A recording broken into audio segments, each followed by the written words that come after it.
అలైక చిట్టి పికిల్స్. వీళ్ళు పికిల్స్ వల్ల ఫేమస్ అయ్యారో లేదో ఏమో తెలియదు కానీ వీళ్ళు చేసిన కాంట్రవర్సీకి మాత్రం చాలా ఫేమస్ అయ్యారు. వాళ్ళ దగ్గరికి వచ్చి కొనుక్కోవాలి పచ్చళ్ళు అనుకున్న వాళ్ళని అమ్మాలి బూతులన్నీ తిట్టి ఇక చివరి ఆఖరికి బిజినెస్ క్లోజ్ చేసుకునేదాకా వెళ్ళారు ఈ ముగ్గురు సిస్టర్స్.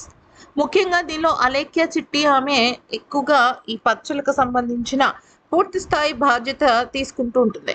మిగతా ఇతర సిస్టర్స్ సోషల్ మీడియా ఇన్ఫ్లుయెన్సర్ గానే చాలా ఎక్కువగా రాణిస్తున్నారు. మొదటి అమ్మాయి సుమి టాక్స్ అంటూ, ఇంకా చివరి అమ్మాయి రమ్య కంచర్ల, ఇలా రకరకాలుగా.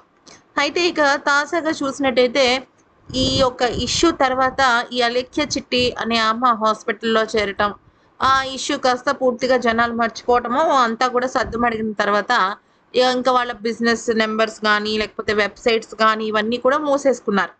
కానీ తాజాగా మరొక ట్విస్ట్ ఇచ్చారు అలేఖ్య చిట్టి పికిల్స్కి సంబంధించిన అలేఖ్య చిట్టి సిస్టర్ అయిన రమ్య కంచర్ల.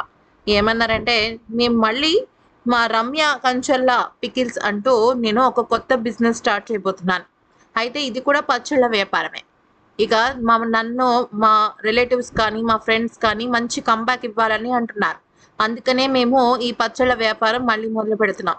అయితే ఈసారి కస్టమర్స్కి ఎటువంటి నష్టము జరగదు. అందరికీ కూడా చక్కగా ఓపిక్గా సమాధానం చెప్పే కాల్ సెంటర్ వాళ్ళని ఏర్పాటు చేస్తున్నాం, అసిస్టెంట్ని ఏర్పాటు చేస్తున్నాం అంటూ చెప్పుకొచ్చారు.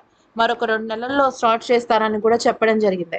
అయితే ఇది చూసిన వాళ్ళందరూ కూడా ఇంకొక అసిస్టెంట్నో లేకపోతే ఇంకొక హెల్పర్నో పెట్టుకుని చేయిస్తున్నావు అంటే ఖచ్చితంగా నీకు నోరు దూరదనే కదా, అందుకనే కదా నువ్వు వేరే వాళ్ళని పెట్టుకుంటున్నావు, నీకు ఓపికగా చెప్పడం సమాధానం ఇవ్వడం రాదా అంటూ రకరకాలుగా కామెంట్స్ చేస్తుంటే మరి కొంతమంది అమ్మయ్య మీరు మళ్ళీ వస్తున్నారా అంటూ కామెంట్స్ చేస్తున్నారు.